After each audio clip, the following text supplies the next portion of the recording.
Buenas tardes a todos los presentes y muchas gracias por acompañarnos hoy en nuestro último día de entrevistas por el Día de Patrimonio Cultural.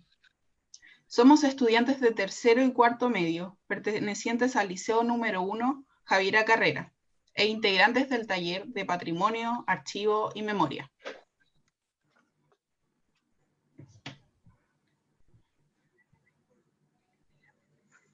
Ay, ahora sí.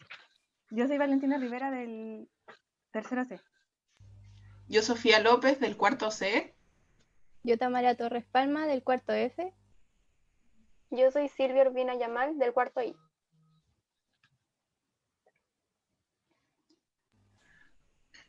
En esta ocasión vamos a entrevistar a Karina Delfino, que si puede hacerse una presentación usted, una introducción. Sí. Bueno, buenas tardes a todos y todas quienes hoy día nos están mirando. Primero que todo, por favor, no me traten de usted. Nada, está bien, sí, se entiende. Y segundo, bueno, agradecer que me hayan contactado para dar esta entrevista. Yo, bueno, soy de Quinta Normal, estudié en un colegio municipal de acá de Quinta Normal, en la escuela E307, y luego estudié en el Liceo 1 desde, bueno, séptimo básico hasta cuarto medio. Fui presidenta del Centro de Alumnas del Liceo 1 y fui dirigente estudiantil en el año 2006 en la Revolución Pingüina. Soy socióloga de profesión, luego fui concejala de acá de Quinta Normal también. Fui la primera presidenta, mujer presidenta de la Juventud Socialista de Chile, y ahora soy vicepresidenta de la Mujer del Partido Socialista y soy secretaria ejecutiva del Instituto Igualdad. Así que gracias por invitar. Muchas gracias a usted por aceptar esta entrevista.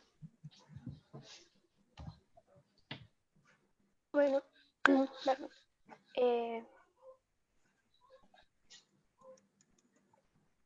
primero queríamos hacerle unas preguntas respecto a su vida estudiantil en el liceo.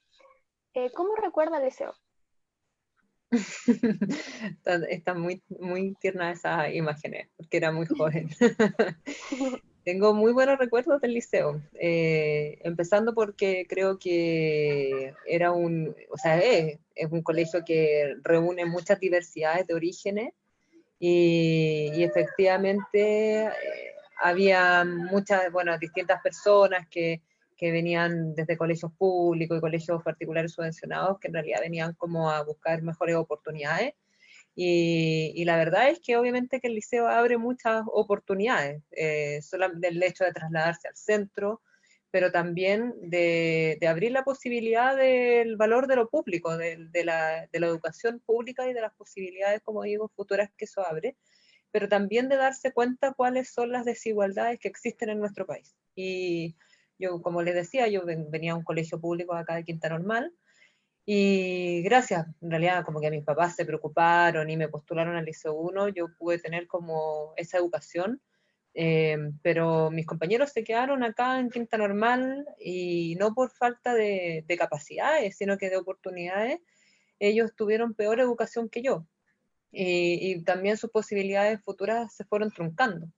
Y yo creo que ese finalmente tiene que ser uno de los desafíos más grandes que nosotros tenemos, de finalmente tener una educación de calidad para todos y todas y que no dependa finalmente ni de la intención de los padres, ni tampoco del bolsillo de los padres, la educación de los alumnos y de los estudiantes.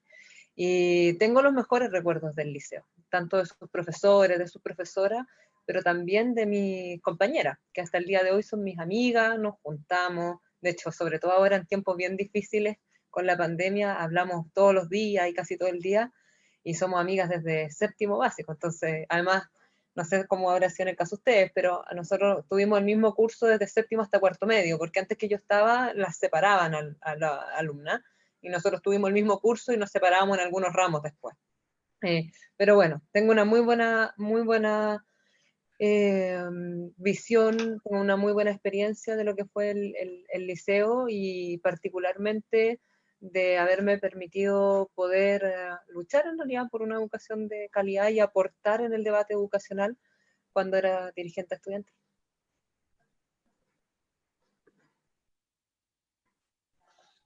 decir. La segunda pregunta, es que se cortó un poquito. La segunda pregunta sería, ¿qué tipo de alumna considera que era? Si era estudiosa, rebelde, era tranquila. Qué buena foto. No la había visto hace mucho tiempo. Y no, yo, o sea, creo que era estudiosa, sí. Fui estudiosa yo creo que hasta cuando me lo permitió la dirigencia estudiantil, porque en el tercero medio fui dirigente del liceo, fui presidenta del Liceo 1, y tercero y cuarto, porque en cuarto medio fue el año 2006, y ahí fue lo de la Revolución Pingüina, y con todas las dificultades que habían para poder estudiar, bueno, creo que los profesores me entendían bastante también, y hablaba con ellos en realidad para poder muchas veces dar como las pruebas en horarios distintos, porque la dirigencia estudiantil fue muy, muy dura, sobre todo en el año 2006. Entonces, creo que, ¿no? O sea, hice lo mejor que pude y estudiaba obviamente que cuando podía entre tercero y cuarto, pero lo he dicho un par de veces, yo no me iba a destacar por ser puntaje nacional, tampoco tenía como esa expectativa, sino que más bien por la dirigencia estudiantil y poder visibilizar una desigualdad que es estructural, que es la desigualdad en la educación, y que el liceo permitió también poder visibilizar esa desigualdad. Entonces, no sé, espero no haber defraudado a mis profesores durante mi época estudiantil, pero intenté dar lo mejor, sobre todo, como les decía, en la dirigencia. Con muchos profesores hablo hasta el día de hoy, no sé si todavía hacen clase en el liceo, pero con el míster Mauricio Ramírez, por ejemplo, con la profe Miriam, hablamos hasta el día de hoy y bueno, obviamente que la relación es distinta, yo ya me dedico a otra cosa, pero ellos fueron muy importantes, la profe Rosana Barría también fueron súper importantes en mi época escolar. Así que gracias por permitirme ver este recuerdo que es muy bonito.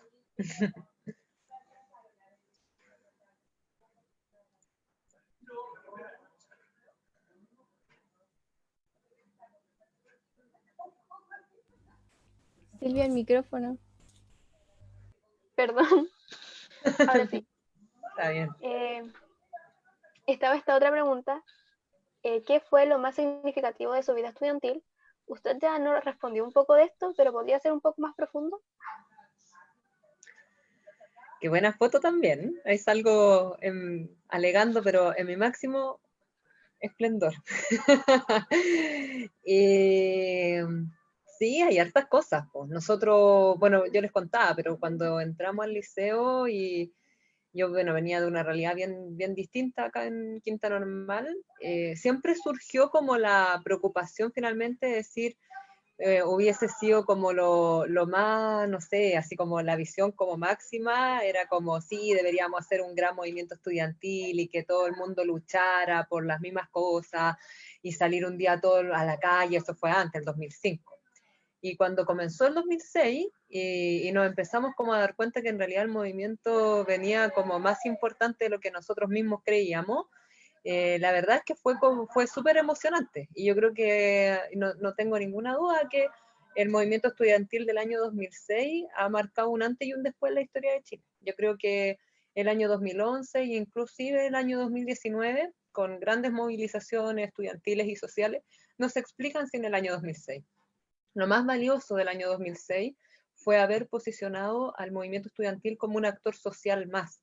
Es decir, después del año 2006 se le preguntaban a los dirigentes estudiantiles o a los dirigentes secundarios qué es lo que pensaban sobre, por ejemplo, la educación, y antes del año 2006 eso no ocurría de esa manera. Yo creo que, como les decía, el movimiento estudiantil del 2006 ha sido uno de los más importantes desde el retorno a la democracia, y lo más importante de todo, independiente de nuestras individualidades como voceros y voceras, fue haber posicionado la temática educacional dentro del debate público, porque antes del año 2006 estaba solo entre algunos y algunas, pero no en el debate público. Y el año 2006 permitió decir, ¿saben qué?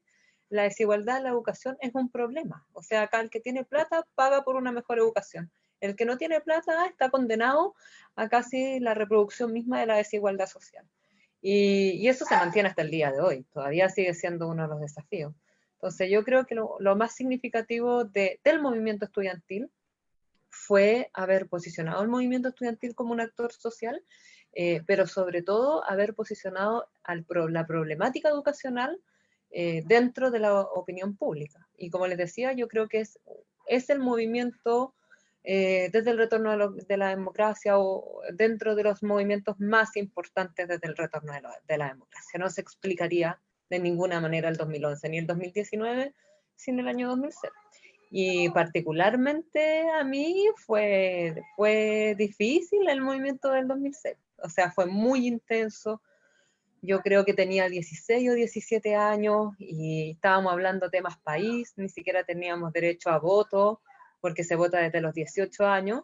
Entonces, creo que fue muy significativo, muy difícil para una joven estudiante, pero sin ninguna duda creo que aportamos al debate educacional y de Chile. Bueno, nosotros en nuestro archivo del liceo encontramos algunas cartas de estas declaraciones con medidas que establecían sanciones a las alumnas. Por ejemplo, aquí podemos ver una y acá hay más. Bueno, parte de esto le queremos hacer una pregunta que parte de esta entrevista nos va a servir para hacer un proyecto de archivo comunitario con otros talleres de otros establecimientos. Y bueno, en este proyecto vamos a recolectar información de los movimientos secundarios. Entonces queríamos saber qué opina de este proyecto y si usted guarda alguna sanción o algún documento importante de su época estudiantil. Espérame antes, ¿qué cosa es eso? Dice otras causales. ¿Qué cosa es? Me hicieron como, no me acuerdo bien. En nuestro archivo encontramos estas sanciones aplicadas a las alumnas. Por ejemplo, en la primera dice sanciona a una alumna en el 2006, donde hay otras causales, y lo otro sería el libro ya el libro donde pasa lista, donde están las anotaciones, y aquí se puede ver así como que no ingresa al establecimiento, que la está condicional por cimarra interna. Entonces estos documentos son muy importantes para nosotras porque vamos a estar en un proyecto de archivo comunitario. Así que queríamos saber si se acuerda de algunas sanciones, si guarda algún documento importante. Ya, la última pregunta, perdón, pero la que está aquí al lado, lo que dice en consecuencia la señorita, ¿ese también es mío o no es mío? No, ese fue producto como de las movilizaciones a otra alumna, Sí, ¿cierto? sí, estas eran de otra alumna. Y las de la otro lado son las mías, ¿o no? Tampoco. Son las sanciones en sacamos, general. No, son... sí, en general. Sí, ya, sí, es que, disculpa, es que tenía, o sea, nosotras igual tuvimos una vez una sanción por cimarra interna y pensé que la habían encontrado con mi amiga, pero fue como el año 2002, yo creo, 2003, pero bueno. O sea, tendría que buscar si las guardo. El otro día encontré el carnet de la biblioteca, entonces a lo mejor dentro de esos archivos encuentro como alguna de las sanciones. Pero yo creo que lo más complejo o sea, yo creo que la educación tiene que ser un proceso porque hay un proceso bien fuerte como de normar las conductas finalmente, y como de creer que todos los alumnos y las alumnas son iguales. Y particularmente las sanciones dentro de las movilizaciones estudiantiles creo que no corresponden. Yo la verdad me gustaría una educación que se centrara mucho más en el desarrollo personal de cada alumno, cada estudiante, más bien como de estar siempre como tratando de poner así como sanciones, etcétera. Entonces, tengo otra perspectiva como educacional y más bien potenciar las habilidades de las estudiantes. Y bueno, también las felicito por hacer como esta recopilación de sanciones y normativas, etcétera, pero me gustaría mucho más que eso fuera, como les digo, como centrado en las estudiantes en este caso, más que como accionar siempre desde la sanción. Creo que en una educación más bien más integral y que uno lo ve sobre todo cuando va creciendo. En la universidad no te sancionan, o sea, la universidad uno es responsable de lo que hace, por cierto, entonces te sancionan de otra manera, y uno también aporta también al mismo crecimiento personal, pero y me gustaría también que la educación fuera vista desde ese punto de vista.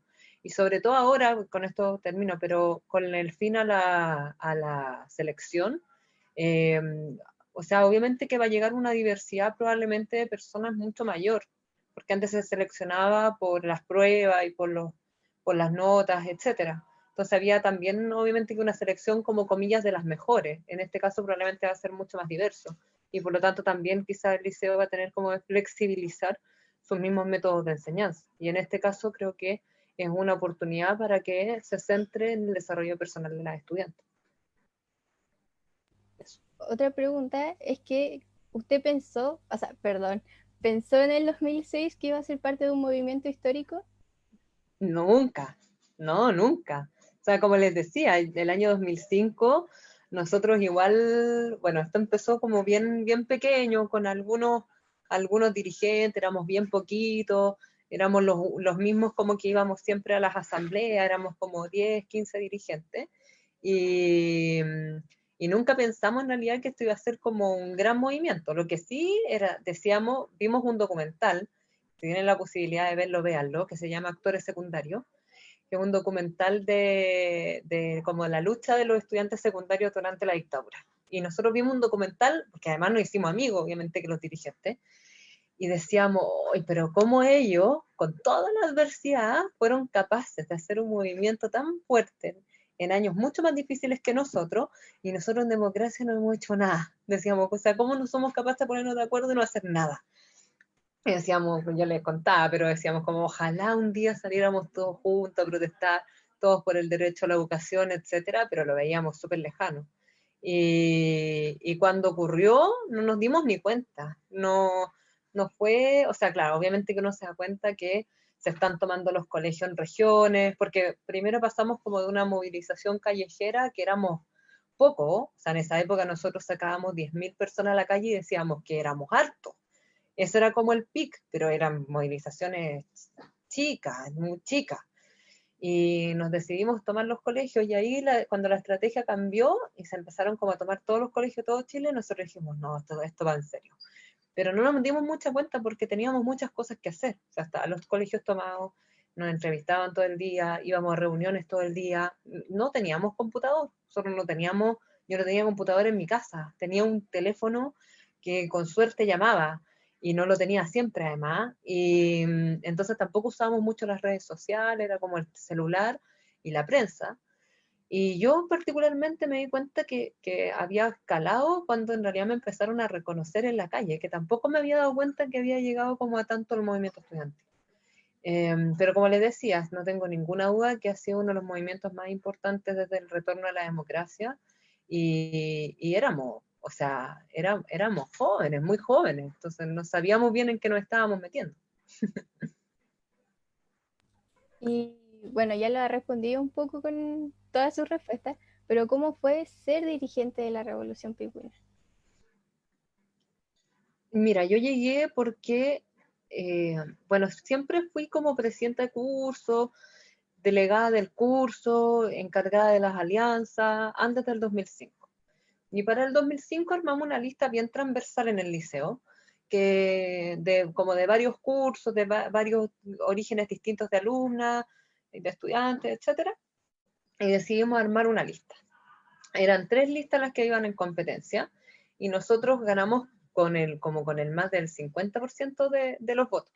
Eso fue el año 2005, que fue una construcción, fue bien bonito porque no me acuerdo que no teníamos obviamente que plata para nada, como para hacer campaña, entonces como recibimos unas telas y pintamos unas telas que con tiza, creo, y con pasta de zapato, unas telas blancas que teníamos, y así hicimos los lienzos.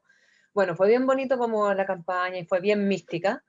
Y eso fue el año 2005, y finalmente, bueno, ganamos el centro de alumna, el CALU, del 2005, y de ahí yo no sabía nada en realidad. O sea, tenía como las ganas de participar en este movimiento. Sabía que la desigualdad era un tema estructural porque lo había visto en mi origen, en Quinta Normal, en el colegio público de acá, pero en realidad no es que yo haya estudiado ni nada por el estilo.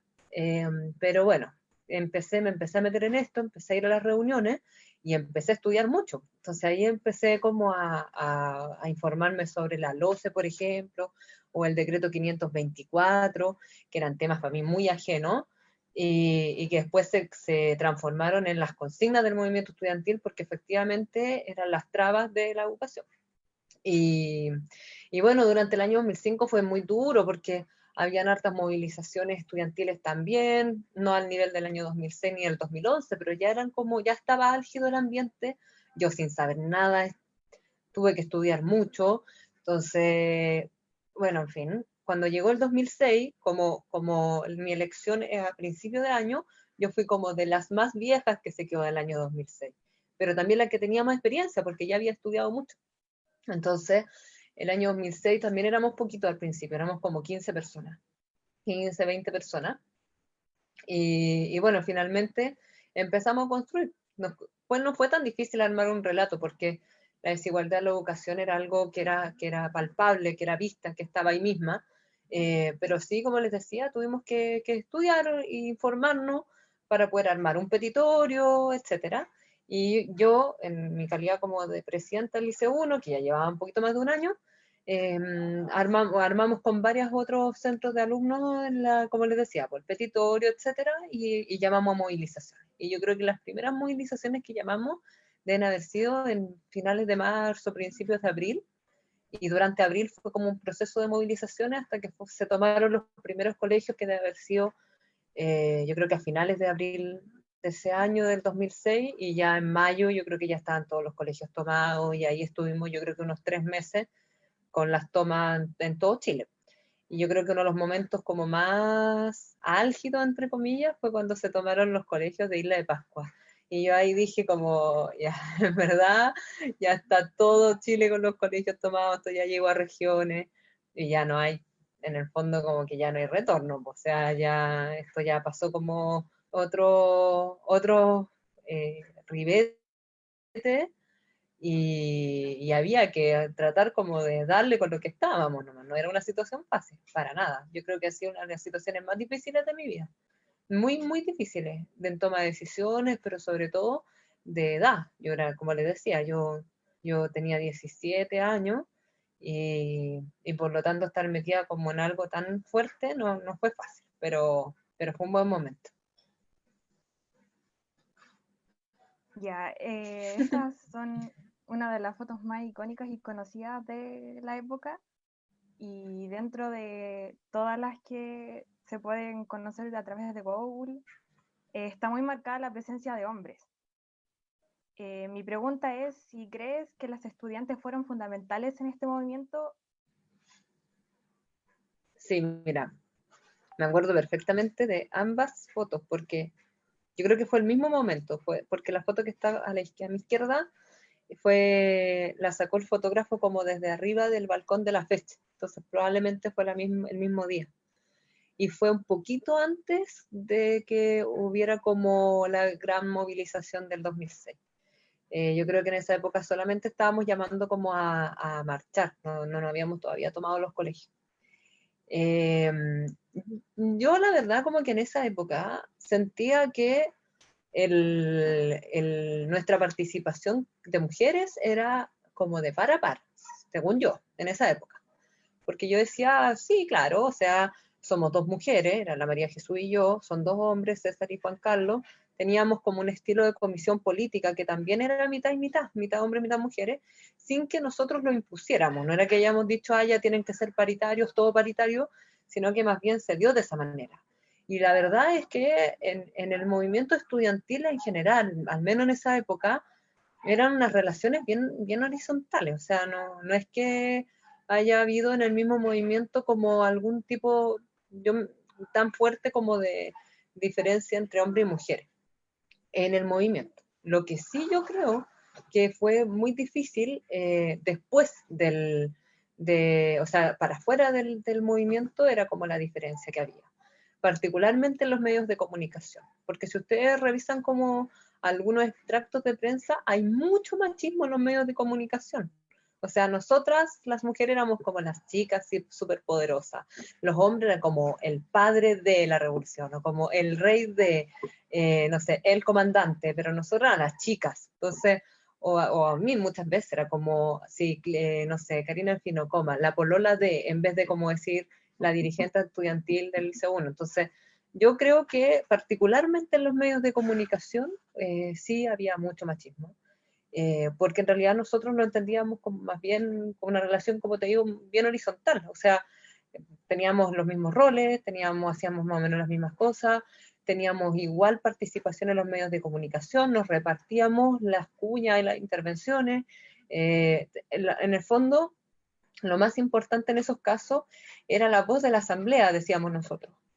Lo que decía la asamblea, nosotros como somos los voceros de, ni siquiera dábamos nuestras opiniones personales, entonces en el fondo lo que cada uno decía era lo mismo. Y por cierto que las mujeres fueron y fuimos protagonistas de ese movimiento estudiantil, o sea, no tengo pero ninguna duda, no solamente en las vocerías y en las dirigencias, sino que en la misma participación política. O sea, las mujeres se tomaban sus colegios, participaban a la par en las mismas marchas, o sea, creo que fue súper, súper importante. Lo que sí yo creo, bueno, esto ocurrió hace ya casi, no sé, 14 años atrás, pero una de las cosas como que nos faltó es haber levantado con mucha más fuerza una educación no sexista, que en realidad ha salido como más de manifiesto estos últimos años. Nosotros levantamos como solamente en el tapete público decir queremos una educación de calidad. Obviamente que nos faltó que esa educación de calidad también es una educación no sexista. Pero efectivamente en la participación, en el protagonismo estudiantil, las mujeres fuimos fundamentales. Y yo creo que los medios de comunicación tienen una deuda de cómo trataron a las mujeres, cómo nos trataron en esa época, porque efectivamente el tratamiento de los medios no fue igual a los hombres que a las mujeres. Y bueno, dentro de los mismos nombres con los dirigentes, ¿aún tienes relación? ¿Se hablan? O sea, algunos, porque bueno, con la María Jesús y con el Juan Carlos perdí contacto hace mucho tiempo. Yo creo que el mismo 2006, porque el movimiento estudiantil es un movimiento muy duro, no es un espacio muy, muy ameno, digamos. La misma dirigencia es dura muchas veces. Y yo también entiendo las personas que tienden como a alejarse un poco de esos ámbitos que son más duros. Y la verdad que ni a la María Jesús ni a Juan Carlos los veo hace tiempo. Y con César, sí, con César nosotros continuamos teniendo una relación cercana, somos compañeros del mismo partido, tuvimos una relación amorosa desde muchos, muchos años. Entonces hay cariño, mucho cariño por medio. Pero tengo buenos recuerdos, obviamente, de los dirigentes estudiantiles de esa época. Ya, y dentro de las preguntas que nos han hecho en Instagram, encontramos que hay gente que interpreta como traición el pacto con el Consejo Asesor Presidencial de ese año. ¿Usted cree que fue una buena decisión tomarla? O sea, yo ya no estaba en esa época, en todo caso. Yo me fui de la dirigencia estudiantil un poquito después de que todo terminó. Bueno, él les decía que el movimiento estudiantil y la participación en el movimiento estudiantil no es fácil. Después que se acabó de una manera que no de la mejor manera, porque los colegios se empezaron a bajar de a poco, no fue como una bajada conjunta. Hubo una cadena nacional que la hizo la expresidenta Michelle Bachelet, entonces ahí en realidad se empezaron a bajar los colegios, otros continuaron. Yo creo que el movimiento se tendió más bien a dividir que a unir. Y bueno, son lecciones obviamente que quedan para el futuro y ojalá que algunos y algunas no cometan como los mismos errores que nosotros. Y nosotros teníamos 16, 17 años, entonces también éramos más chicos. Yo creo que lo que nos faltó con todo el capital político que nosotros habíamos acumulado durante esa época fue haber presionado más al Congreso, porque había muchas cosas que pasaban por el Congreso. Entonces nos faltó haber presionado mucho más al Congreso para hacer un cambio real en la educación. yo creo que los diálogos siempre son bienvenidos en ese caso, pero efectivamente fue insuficiente en esa época y lo hemos visto hasta el día de hoy. Como te digo, ya no estaba, yo me fui, cuando terminó esto, yo me fui porque tampoco ya me correspondía si no era ni siquiera presidenta del colegio. Era otra la presidenta, habían habido elecciones y todo, y las personas que fueron parte del consejo asesor también fueron otras personas, no fui yo. Pero bueno, tengo como una sensación amarga, porque creo que hicimos mucho, el movimiento estudiantil, como yo les decía, marcó un antes y un después, yo creo que es la democracia chilena, uno de los movimientos más importantes del retorno a la democracia, y me da la sensación que pudimos haber hecho más, haber presionado mucho más para que las cosas cambiaran. Y hasta el día de hoy en realidad no hemos visto que haya un cambio tan profundo, porque es muy difícil cambiar la lógica del sistema educacional. El sistema educacional es un sistema que funciona bajo una lógica completamente neoliberal y de competencia, está avanzado en la competencia, con el CIMSE, con la PSU, y con el mismo sistema del voucher, en fin. Yo creo que no debimos haber presionado mucho más. No quiero decir como categorías tan fuertes como que uno se vende, se entrega, en fin, porque además éramos muy, como les decía, éramos muy chicos, no teníamos ningún interés de por medio tampoco. En los 16, 17 años uno es difícil que tenga como mucha maldad en realidad, no lo descarto de plano, pero claro, yo creo que esa fue como la deuda que nos quedó. Más que como de haberse vendido, yo creo que la deuda que nos quedó fue haber presionado mucho más a quienes eran parte de la toma de decisiones de esa época, que eran los parlamentarios y las parlamentarias.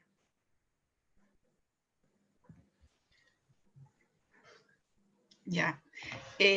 Saliendo un poquito del movimiento estudiantil del 2006, vamos un poco a sus momentos ya más grandes como Karina Delfino, en donde en el 2013 fue parte del comando de la campaña de la expresidenta Michelle Bachelet, una de las alumnas más reconocidas, por decirlo de alguna forma. Nos gustaría preguntar si tuvo alguna relación con ella, entre Javierina, si se contaron algo. Una vez, fue antes del año 2013, en el año 2006 mismo, nos encontramos, yo fui a la inauguración de una fundación, no recuerdo muy bien dónde quedaba, y ahí nos encontramos. Yo era estudiante, estaba terminando cuarto medio todavía. Y ahí ella me preguntó, era la primera vez que la veía, por el liceo. Había mucha gente en la misma fundación y ella quiso como conversar conmigo en algún momento como de la inauguración, y me preguntó cómo estaba el liceo, si había alguna dificultad. Habían algunos problemas con algunas alumnas por parte de la dirección en esa época, que en contra como algunas alumnas. Entonces ella estaba bien enterada, me preguntó sobre eso particularmente, etcétera. Yo creo que fue la primera vez como que hablamos, y además yo, bueno, le comenté en esa ocasión cuál era el sentido del movimiento estudiantil del 2006, porque ustedes son muy niñas, lo recordarán, quienes estuvimos como en esa época, que lo primero que se dijo del movimiento estudiantil del 2006 era que éramos lumpen con uniforme, así nos trató la prensa en esa época. Antes de las tomas mismas como estudiantiles, las primeras editoriales que hubo de La Tercera y El Mercurio decían que éramos, bueno, de casi delincuentes, que teníamos que volver a estudiar. Y con el paso del tiempo empezó como a visibilizarse como que en realidad estábamos luchando por una educación de calidad para todo y toda, y que en realidad era un movimiento como más bien genuino, no tan, no que quería como echarlo abajo todo, en el sentido como de destruirlo y que éramos vándalos, y los semáforos, o sea, en esa época era mucho, mucho peor por parte de la prensa que lo que hoy día sucede. Y bueno, después ya se dio a conocer esto y todo. Entonces en esa época yo le comenté cuál era como el sentido originario del movimiento estudiantil, y que no era, obviamente que no éramos delincuentes con uniforme. Y después ya en la campaña del 2013 fue distinto, porque claro, pude intercambiar con ella un par de veces, pero en realidad no hablamos del liceo, hablamos cuáles iban a ser como las prioridades del gobierno, etcétera, pero no del liceo. La única vez que he podido hablar con ella sobre el liceo fue el mismo año 2006.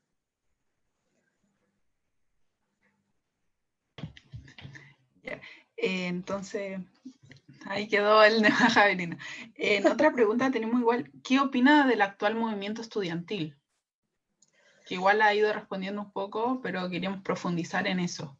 Sí, yo creo que a partir del año 2006 y también del año 2011, el movimiento estudiantil tiene un rol clave. O sea, a nosotros nos costó mucho posicionarnos como actor social, porque no nos creían. O sea, lo mismo que yo les decía, primero de tratarnos de lumpen, después de decir que éramos delincuentes, que en realidad no sabíamos lo que hacíamos, etcétera.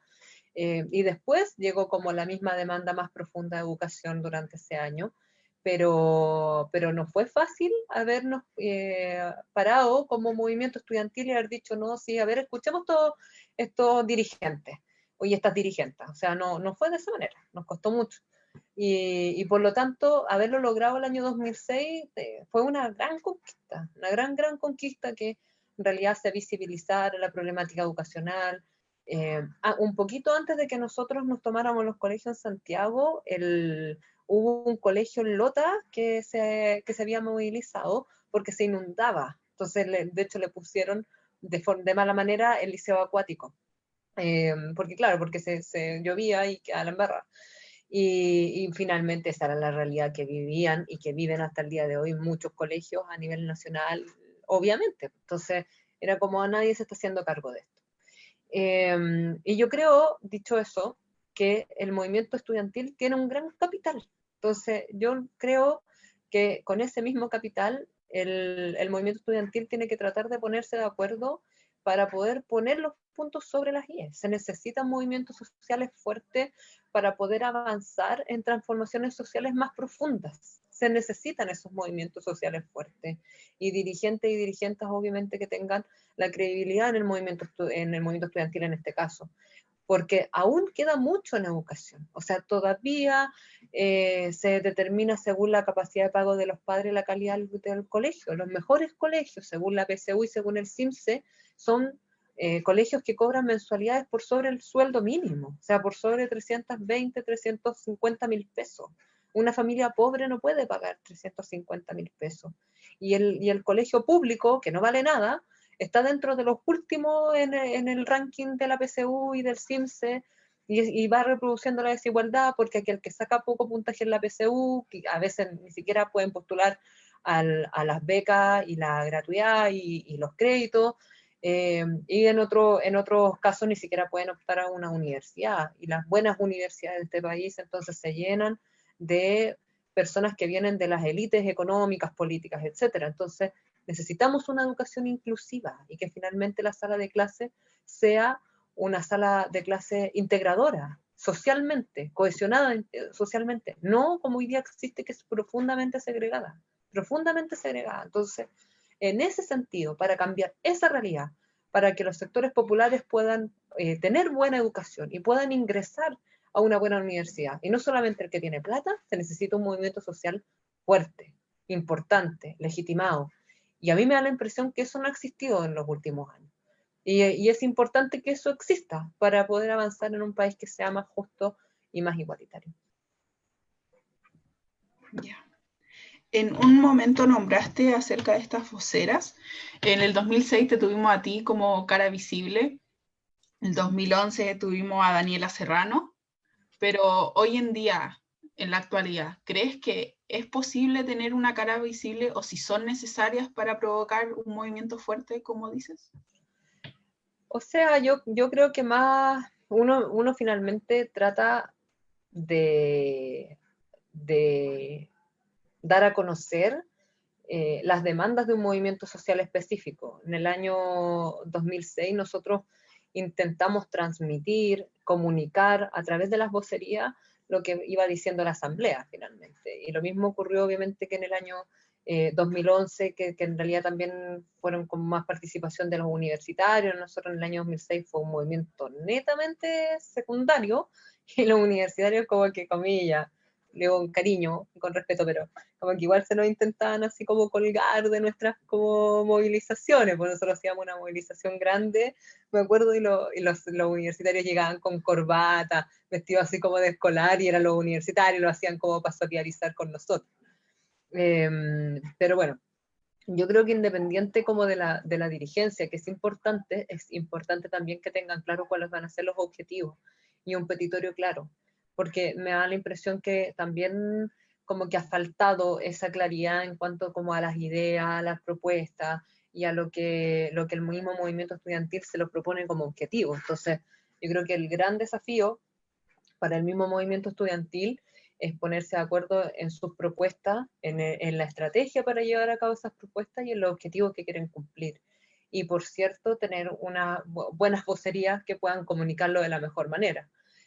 Hay otras maneras hoy día también de participación política, son mucho más horizontales, pero la organización política y la estrategia política es fundamental para poder lograr los objetivos. Y como te decía, yo creo que para avanzar en una sociedad más justa, más equitativa y sobre todo en la cual el derecho a la educación esté consagrado como un derecho fundamental y garantizado para que se cumpla para todos y todas, particularmente en los sectores populares, se necesita un movimiento social importante y fuerte, y en ese sentido el movimiento estudiantil tiene un gran desafío y un gran rol que cumplir. Ya. Como última pregunta de las que tenemos nosotros, queremos saber sus aspiraciones políticas. Hemos escuchado por ahí cosas. O sea, yo me dedico a la política porque la entiendo como una fórmula para poder cambiar las cosas. Yo creo que desde que me vinculé a la política, cuando era muy niña, tenía, no sé, 15 años, siempre la entendí de esa manera, de una forma de mejorar la vida de las personas. Yo provengo de un mundo popular, acá en Quinta Normal, de una familia con un origen popular, de haber estudiado la educación pública, tanto en la básica como en la educación media, y de haber tenido casi el privilegio de haber accedido a una universidad de buena calidad.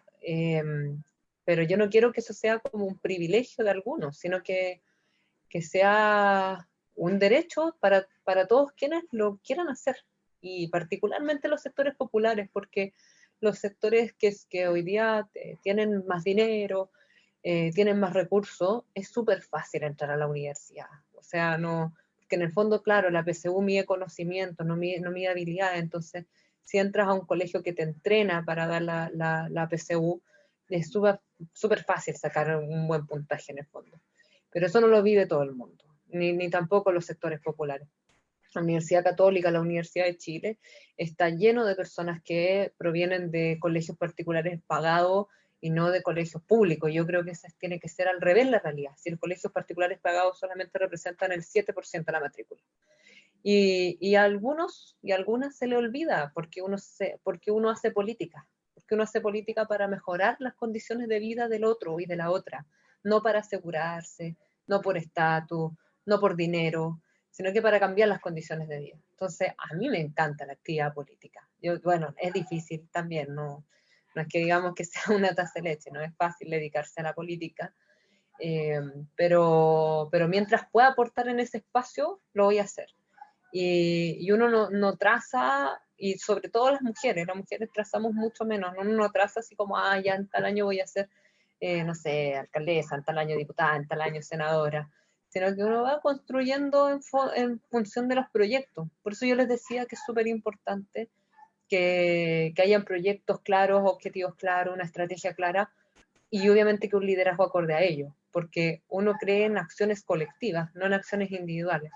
Entonces, cuando hay una acción colectiva, obviamente que hay alguien o algunos o algunas que tienen que encabezarlo, pero lo importante es la acción colectiva. Cuando uno pierde el sentido de lo colectivo, es cuando ganan los egos y finalmente la política también pierde su propio sentido. Y por eso creo que es importante reivindicar el valor de la política en el sentido de mejorar las condiciones de vida, particularmente el mundo popular, que es a lo cual, bueno, yo he intentado como aportar también desde que me dedico a esto, y si uno puede aportar desde aquello, yo feliz, pero en realidad son acciones colectivas, como les decía. Ya. Esas serían como las preguntas que teníamos como taller, pero nos han llegado unas preguntitas por acá, por el live, así que la primera pregunta es del profesor Juan Jauré, que... Tremendo profe, sí. Nunca me hizo clase a mí, pero apoyaba mucho en las actividades políticas del liceo y bueno, no sé cómo será ahora, quiero antes de la pregunta decirlo, pero en esa época dedicarse a la política no era muy bien visto, o sea, era como el colegio, no quiero decirlo, pero era como que el colegio era un lugar de estudio, no era un lugar como hacer política. Algo de esa manera, y yo creo que él era como todo lo contrario, es decir, que también era importante la crítica, la reflexión, cuestionarse las cosas, etcétera. Entonces, de verdad que le mando un gran saludo al profesor. Pregunta que, ¿qué harías o qué harías mejor en el 2006 si volvieras a ese año? Colectivamente yo creo que nos faltó mucho, como les decía, haber presionado a los sectores que tenían el poder. Yo creo que particularmente el Congreso, porque la acción política nuestra se basó a la presión del gobierno, o sea, del Ejecutivo, siendo que en realidad era un tema que nosotros estábamos poniendo como problemática estructural, no era como en contra del gobierno necesariamente, sino que nosotros decíamos, existe este problema y hay que tratar de aportar a que se transforme esto y no siga de la misma manera, porque es contra el sistema en el fondo, o sea, es contra la estructura, es contra el sistema, no necesariamente contra el gobierno en específico. Pero yo creo que lo que nos faltó y debimos haber hecho mejor fue haber puesto como nuestras energías más en el Congreso, sin dejar de lado lo otro, pero mucho más enfocado hacia allá. Y lo segundo, que a mí me da la impresión que nosotros como que no supimos valorar lo que habíamos aportado en ese entonces. Entonces se vio como un movimiento estudiantil que fue derrotado, y fue al revés. Ese movimiento estudiantil ganó, o sea, fue un movimiento estudiantil que permitió posicionar la problemática de educación como nunca antes se había visto. Transformó la agenda pública, transformó la agenda del gobierno. Después del 2006, en todos los programas de gobierno está incorporado el tema educacional como prioridad, particularmente en el año 2013 la presidenta Bachelet. Entonces creo que cambió una agenda, y lo que hizo el movimiento estudiantil del 2006 fue haber presionado para posicionar esa agenda estudiantil, y yo creo que nosotros no lo valoramos en su minuto. O sea, nosotros dijimos, perdimos, y en realidad no, nosotros ganamos. O sea, ganamos porque logramos posicionar esta temática que antes no había estado en el tapete público.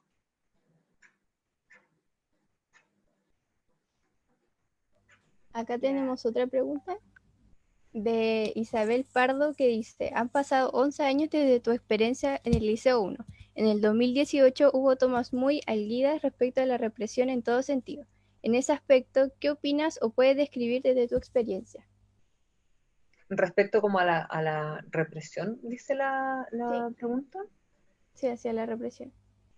Sí, o sea, yo creo que lo que vimos durante el año 2019 particularmente, yo creo que fue como, o sea, yo creo que eso nosotros no lo veíamos desde la dictadura, o sea,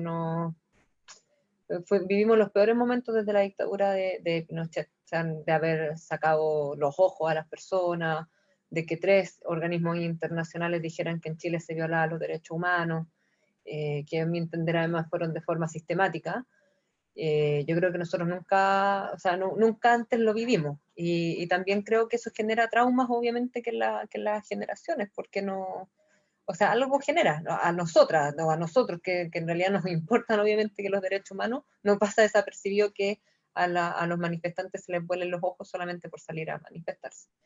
Y particularmente en el año 2006 también vivimos muchos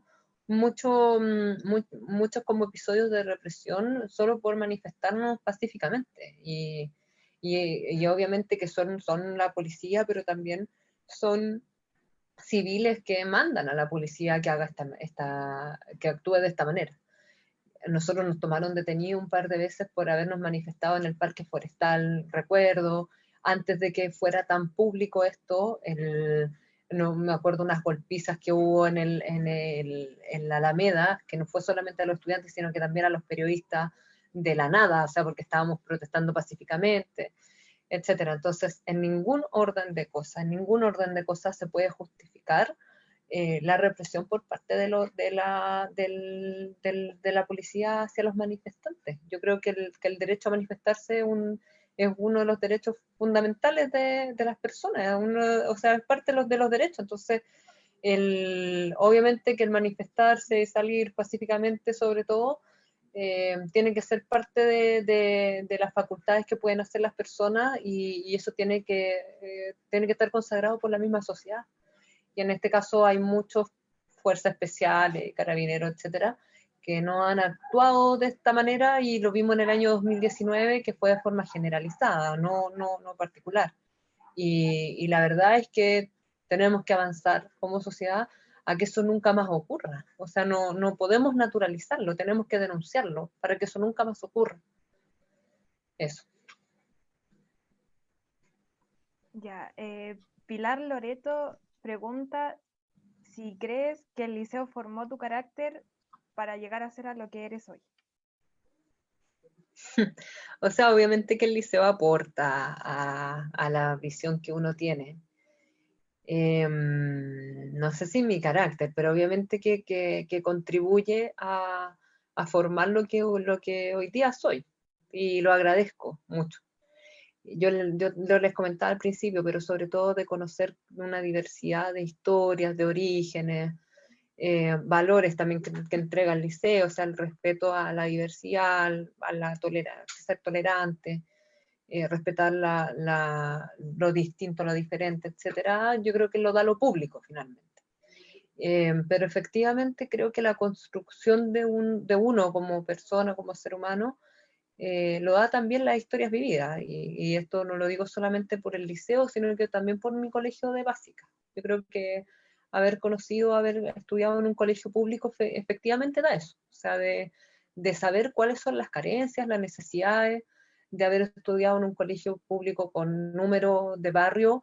No es lo mismo que después haber estudiado en un colegio emblemático, porque no son las mismas carencias en el fondo. Y efectivamente es muy distinto haber estudiado en un colegio particular pagado, o sea, ahí sí que se notan las carencias. Pero yo lo agradezco, porque también a uno le sirve poner los pies en la tierra. La mayoría de las personas estudian en colegios que son o municipales o particulares subvencionados, y no colegios particulares pagados. Entonces, esta es la realidad. O sea, esto es lo que vive la mayoría de las personas, y finalmente haber estudiado en el Liceo 1 lo que me otorgó fue haber tenido oportunidades futuras. No sé si haber estudiado en otro colegio hubiese podido entrar a la universidad y haber estudiado lo que quise, en el fondo. Y me gustaría que obviamente que todos tuvieran la misma oportunidad, no solamente los que tienen dinero para poder pagar por eso. Ya. Mariela Bozo Cabrera nos dice: hoy los políticos están absolutamente desprestigiados por sus acciones y su falta de acción frente a las demandas y necesidades de la sociedad. ¿Cómo ven la propuesta de acuerdo a la llamada al gobierno a la oposición y el descontento?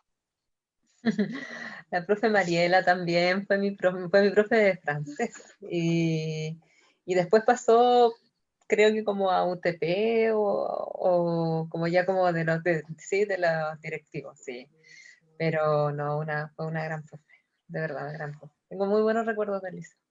Sí, obviamente a mí me da pena en realidad, como que la actividad política esté tan desprestigiada, porque yo les decía, pero cuando uno se dedica a la actividad política es para poder cambiar las cosas y hacer las cosas mejor, en el fondo, cambiar la realidad de las personas para mejor. Esa es como la idea que uno tiene cuando uno se mete en esto, pero efectivamente uno no puede desconocer que está súper desprestigiada la actividad. Obviamente que hay muchos y muchas que han contribuido a ese desprestigio, pero también es importante que nosotros reivindiquemos el valor de la política en ese sentido, una política que sea transparente, que no esté como guiada por intereses por fuera, distinto a lo que uno los mueve en la actividad política. y hoy día estamos pasando momentos bien difíciles, no solamente por la crisis sanitaria a propósito de la pandemia, sino que también por la crisis social y económica. Hay mucha gente que lo está pasando muy mal, o sea, de personas que están sin empleo, personas que han visto reducidas sus remuneraciones, personas, bueno, que por el tema de crisis sanitaria mismo no tienen miedo de enfermarse o que están enfermos, que no hay ventiladores, que no hay camas, etcétera. Entonces, la política también influye en eso, porque yo creo que el rol del Estado tiene que ser muchísimo más fuerte de lo que es. O sea, de tener un sistema público de salud mucho más fuerte, de tener un sistema de seguridad social mucho más fuerte, que en realidad no porque te quedes sin trabajo, que es como a la deriva, etcétera. Y yo creo que el llamado, o sea, no puede concurrir ni a un acuerdo, ni a un pacto, así por ser con este gobierno que tampoco ha escuchado. O sea, no, el ingreso mínimo de emergencia ni siquiera llega al límite de la extrema pobreza. La extrema pobreza es de 300.000 pesos para una familia de 4 personas. El ingreso mínimo de emergencia es de 260.000 pesos, está por debajo del límite de la extrema pobreza. De eso estamos hablando. Y ni siquiera para personas que han quedado que han visto reducidos sus salarios, como los que están hoy día suspendidos de sus relaciones laborales, solo para quienes no tienen ingresos, ni siquiera para quien hoy día tiene una pensión básica solidaria, por ejemplo. Entonces, efectivamente, uno no puede concurrir ni a un acuerdo ni a un pacto a ciegas con el gobierno. Lo que yo creo que tiene que haber es un diálogo en el cual el gobierno trate de escuchar estas propuestas, porque además es un país que es extremadamente presidencialista, entonces la iniciativa presupuestaria es exclusiva del presidente de la República. Pero para esto es importante que el gobierno escuche las propuestas que no son solamente de su lado, sino que son del todo el espectro político. El Colegio Médico agrupó economistas paritarios, además, que eran mitad de hombres y mitad de mujeres, que levantaron propuestas en este sentido, que las escuche, que el gobierno no ha escuchado. Entonces, más de hablar de acuerdos, más que hablar de pacto, tiene que estar disponible un diálogo, pero un diálogo de verdad, es decir, que el gobierno escuche que finalmente hay muchas personas que lo están pasando mal y la única opción es subir, o sea, asegurar una renta básica de emergencia y subir el ingreso mínimo de emergencia. No más cajas de mercadería, sino que asegurar que las personas puedan quedarse en la casa con un ingreso digno. Estamos hablando de la dignidad de las personas. Ya. Tenemos una última pregunta que es de Liru, que dice, si antes fue un plus, algo que se valoraba pertenecer a un partido político, hoy es algo que resta. ¿Qué le sucedió a los partidos políticos, a la sociedad para llegar a este punto? Bueno, yo creo que hay varias cosas que han ocurrido durante este periodo. ¿Sí? Hay una desconexión muchas veces como de los partidos con las bases militantes también. No es como que los militantes todos estén contentos, sino que también hay descontento muchas veces al interior de los partidos. Con la misma como mundo social, que también hay descontento hacia los partidos, etcétera. Pero yo en realidad milito en un partido porque yo creo en las acciones colectivas. Entonces, y los partidos son una herramienta de cambio. Y porque si no sería como individualismo, y no creo en el individualismo, creo en las acciones colectivas. Pero efectivamente uno también tiene que luchar para que los partidos tengan mejores prácticas. Yo creo que muchas de las cosas pasan también como por entre el hacer y el decir, hay como mucha diferencia. Entonces a veces como que uno mucho discurso y como que no se condice con lo que uno hace finalmente. Y si uno se dedica a la política, ya esto tiene también que tener un estilo de vida acorde a lo que uno dice. Uno no puede estar diciendo algo y haciendo otra cosa. Yo la verdad creo que hay que luchar mucho para poder cambiar esa mala imagen.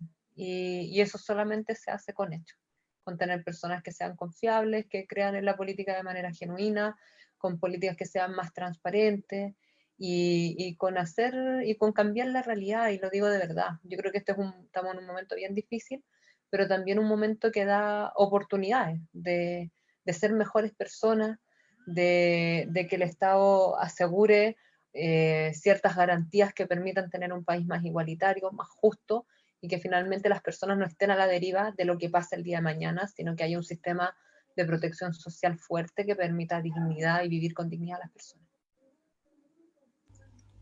Bueno, ahora que ya terminamos con las preguntas que nos están haciendo a través de Facebook, le queríamos preguntar si usted tiene alguna pregunta para nosotras. Bueno, primero que todo agradecerles y felicitarlas por el taller que hacen y también de dar visibilidad, en este caso como movimiento social súper importante que hubo en el año 2006. Ojalá que se puedan visibilizar otros hechos históricos y políticos importantes que las alumnas y las estudiantes del liceo también han sido protagonistas. Así que de verdad que las quiero felicitar y en realidad quizás que me cuenten ustedes también qué piensan del 2006 y qué creen también como de que a ustedes les ha otorgado como el liceo, en que les ha servido, y también desde nosotros, en que nosotros les podemos aportar como exalumnas del Liceo 1. Yo creo que nos aportó el tener conciencia de que podemos cambiar algunas cosas. Como que ver hacia atrás y ver que hay personas que han intentado cambiar el sistema también nos ayuda a decir como, oye, también podemos intentarlo y podemos hacer algo. También que nos ayudó mucho al hecho de que, como dijiste en una pregunta, que el colegio ya no se veía como algo de estudiar no solamente, sino que también era como un lugar para hacer política y que ya no se nos eh, como du- no dudaban de nosotros solo por el hecho de ser adolescentes o jóvenes o que dejaron de como que nos integraron en el debate público. Ya. Personalmente siento que el liceo me aportó más que lo que dijeron las chicas, también un apoyo, en realidad, hacia nosotras, hacia las estudiantes, y en vez de decir, desmintiendo lo que dijo el Canal 13 hace un tiempo atrás, que nos adoctrinaban, este espacio donde hay tantos personas con socioeconómicos distintos, con culturas distintas, con tipos de pensamientos distintos, nos saca de nuestra burbuja. Realmente igual estamos en una burbuja, pero un poco más amplia, pero al menos podemos abrir nuestra mente y tratar de también surgir nosotros como entes políticos. Yo opino lo mismo que la Sofía, entrar antes del liceo y luego de entrar al liceo tu mente se abre. Empiezas a ver que hay cosas que no deberían estar normalizadas, no deberían estar bien vistas. Te ayuda a ver que hay mucha desigualdad, cosa que quizás en tu otro colegio no te diste cuenta. Y sobre el 2006 nos ayudó un montón a que se normalizara que nosotros como adolescentes, como estudiantes, por muy menor de edad que seamos, tenemos derecho a reclamar las cosas que nos parecen injustas.